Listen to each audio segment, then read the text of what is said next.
Part 2, to be read after purchase. This isn't so much a preface, actually, as it is an explanation of why this new version of The Stand exists at all. It was a long novel to begin with, and this expanded version will be regarded by some, perhaps many, as an act of indulgence by an author whose works have been successful enough to allow it. I hope not, but I'd have to be pretty stupid not to realize that such criticism is in the offing. After all, many critics of the novel regarded it bloated and overlong to begin with. Whether the book was too long to begin with, or has become so in this edition, is a matter I leave to the individual reader. I only wanted to take this little space to say that I am republishing The Stand as it was originally written, not to serve myself or any individual reader, but to serve a body of readers who've asked to have it. I would not offer it if I myself didn't think those portions which were dropped from the original manuscript made the story a richer one, and I would be a liar if I didn't admit I am curious as to what its reception will be. I'll spare you the story of how The Stand came to be written.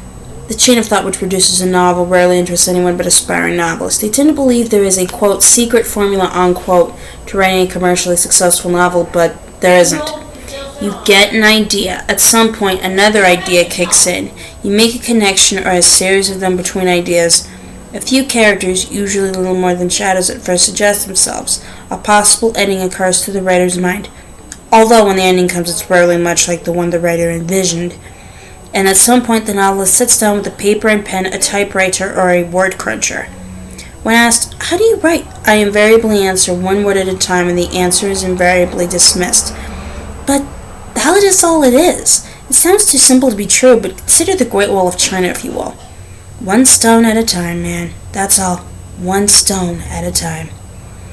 But I've read you could see that motherfucker from space without a telescope. For readers who are interested, the story is told in the final chapter of Danse Macabre, a rambling but user-friendly overview of the horror genre I published in 1981.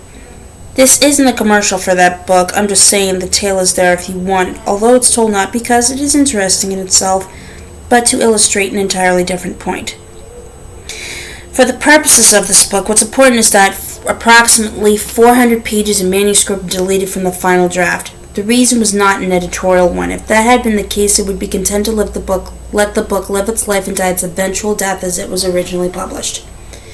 The cuts were made at the behest of the accounting department. They toted up production costs, laid these next to the hardcover sales of my previous 4 books, and decided that a cover price of $12.95 was about what the market would bear. Compare that price to this one, friends and neighbors. I was asked if I would like to make the cuts, or if I would prefer someone in the editorial department to do it. I reluctantly agreed to do the surgery myself. I think I did a fairly good job for a writer who's been accused over and over of having diarrhea of the word processor. Again, there is only one place, Trash Can Man's trip across the country from Indiana to Nevada, that seems noticeably scarred in the original version. If all of the story is there, one might ask, then why bother? Isn't it indulgence after all? It better not be. If it is, then I have spent a large portion of my life wasting my time. As it happens, I think that in really good stories, the whole is always greater than the sum of the parts. If that weren't so, the following would be a perfectly acceptable version of Hansel and Gretel. Hansel and Gretel were 2 children with a nice father and a nice mother. The nice mom died and the father married a bitch, who wanted the kids out of the way so she would have more money to spend on herself. She bullied her spineless, soft-headed husband into taking Hansel and Gretel into the woods and killing them. The kids' father relented at the last moment, allowing them to live so they could starve to death in the woods instead of dying quickly and mercifully at the blade of his knife. While they were wandering around, they found a house made out of candy. It was owned by a witch who was into cannibalism. She locked them up and told them that when they were good and fat, she was going to eat them. But the kids got the best of her. Hansel shoved her into her own oven. They must have found the witch's treasure, and they must have found a map too, because they eventually arrived home again. When they got there, Dad gave the bitch the boot, and they lived happily ever after. The end. I don't know what you think, but for me that version's a loser. The story is there, but it's not elegant. It's like a Cadillac with the chrome stripped off and the paint sanded down to dull metal. It goes somewhere, but it ain't, bus. I haven't restored all 400 of the missing pages. There is a difference between doing it upright and just being downright vulgar.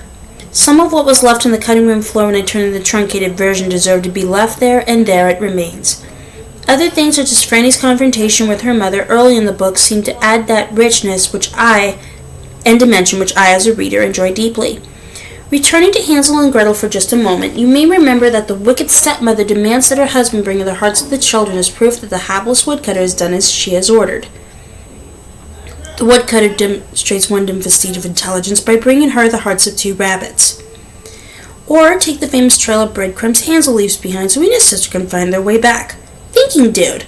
But when he attempts to follow the back trail, he finds that the birds have eaten it. Neither of these bits are strictly essential to the plot, but in another way, they make the plot. They are great and magical bits of storytelling.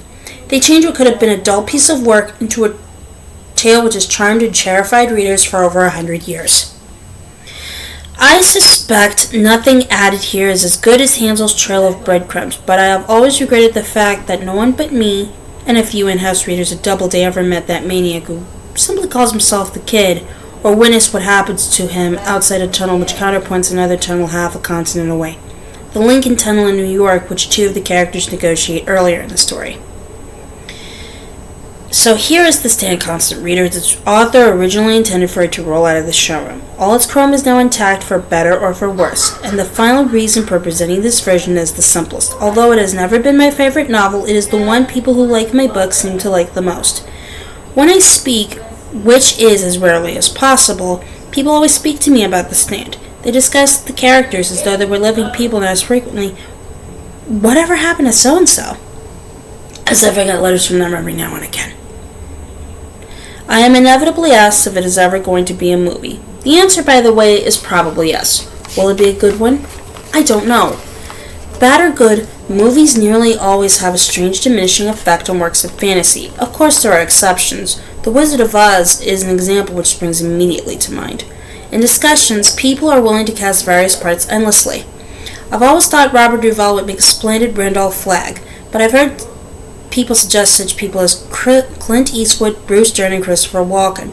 They all sound good, just as Bruce Springsteen would seem to make an interesting Larry Underwood if he ever chose to try acting. And based on his videos, I think he would do very well.